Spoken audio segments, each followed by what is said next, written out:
नमस्कार. बजाज हाऊसिंग फायनान्सच्या IPOबद्दल विचारलं होतं. त्याचं उत्तर काही कमेंटमध्ये देता येण्यासारखं नव्हतं, म्हणून मी हा व्हिडिओ देते.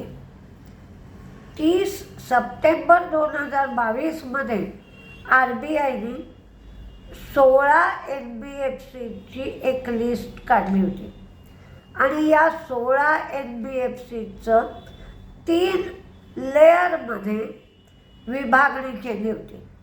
एक बेस लेअर, एक मिडल लेअर आणि एक अप्पर लेअर.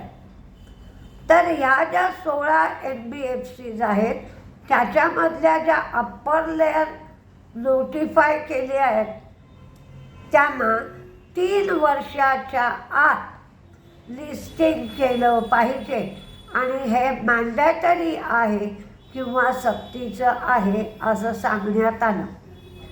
त्या अंतर्गत बजाज हाऊसिंग फायनान्सच्या लिस्टिंगसाठी IPOसाठी जून 2024मध्ये कंपनीने अर्ज केला. बजाज हाऊसिंग फायनान्स 76.5 मिलियन ग्राहकांना सेवा देते. घरासाठी, कमर्शियल स्पेससाठी अर्थसहाय्य देते. तिचे AUM म्हणजे ॲसेट अंडर मॅनेजमेंट 91,370 कोटी एवढे आहे. हे 2023-24मध्ये 32% वाढले आहेत. हा IPO 7,000 कोटींचा येतो आहे. त्यात 4,000 कोटी फ्रेश इश्यू आणि 3,000 कोटींचा OFS असेल. बजाज हाऊसिंग फायनान्सचं व्हॅल्युएशन 56,000 कोटी ते 59,000 कोटी अपेक्षित आहे. ही नॉन डिपॉझिट टेकिंग म्हणजे यांना डिपॉझिट घ्यायला परवानगी नाही अशी हाऊसिंग फायनान्स कंपनी आहे. त्यामुळे कॅपिटल बेस वाढवणं, लेंडिंग व्यवसायाचा विस्तार करणं आणि भविष्यात येणाऱ्या संधींचा फायदा उठवणं हे मुख्य उद्देश या IPOमध्ये आहेत. आणि ब्रँड व्हिजिबिलिटी वाढवणं हाही एक उद्देश आहे. या IPOमध्ये एम्प्लॉईजसाठी हिंदू अनडिव्हायडेड फॅमिली आणि प्रमोटर्ससाठी कोटा असेल. हिचे जे पीयर ग्रुप आहेत त्यांचा PE रेशो जो आहे तोही मी दिला आहे.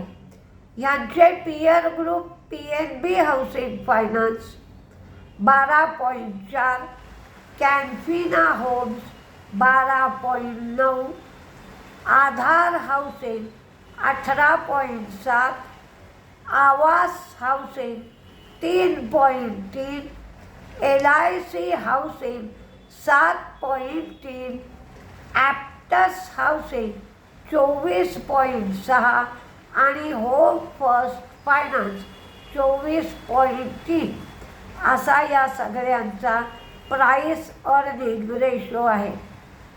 कंपनीला 1,731 कोटी फायदा झाला.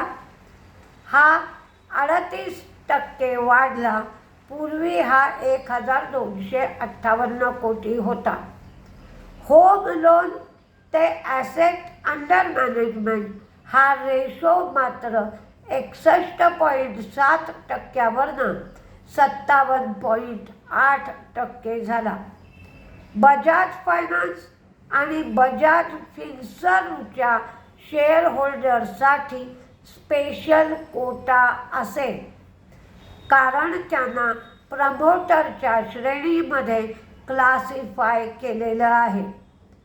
बजाज फायनान्सचा बजाज हाऊसिंग फायनान्समध्ये 100% स्टेक आहे, तर बजाज फिन्सर्वचा बजाज फायनान्समध्ये 51.34% स्टेक आहे. IPOची किंमत 80 रुपयाच्या आसपास असेल. 120 रुपयाला ग्रे मार्केटमध्ये शेअर ट्रेड होतो आहे. त्यामुळे लोक IPOमध्ये अधिक इंटरेस्टेड आहेत. तुमच्याजवळ एक जरी शेअर असेल बजाज फायनान्सचा किंवा बजाज फिन्सर्वचा, तरी तुम्हाला स्पेशल कोट्यामध्ये फॉर्म भरता येऊ शकेल. रिटेल कोटा 35% असेल, QIB कोटा 50% असेल आणि NIIचा कोटा 15% असेल. अशी माहिती एकंदर बजाज हाऊसिंगचा जो IPO येणार आहे त्याबद्दल मिळते आहे. पण अजूनही कोणाचे शेअर्स किंवा कोण कोण लोक स्पेशल कोट्यासाठी लायेबल आहेत यासाठी कोणतीही डेट जाहीर झालेली नाही. लोक या तारखेची आणि त्याचप्रमाणे प्राईस बँड काय असेल याची वाट बघत आहेत. तो जेव्हा जाहीर होईल तेव्हा मी तुम्हाला सांगेन. बाकीची सगळी माहिती तुम्हाला मी या व्हिडिओमधून दिली आहे. तर तुमच्या सगळ्या शंकांचं निरसन झालं असावं असं मला वाटतंय. आणखीन काही माहिती मिळाल्यास ती मी तुम्हाला जशी माहिती मिळेल तशी देत राहीन. नमस्ते.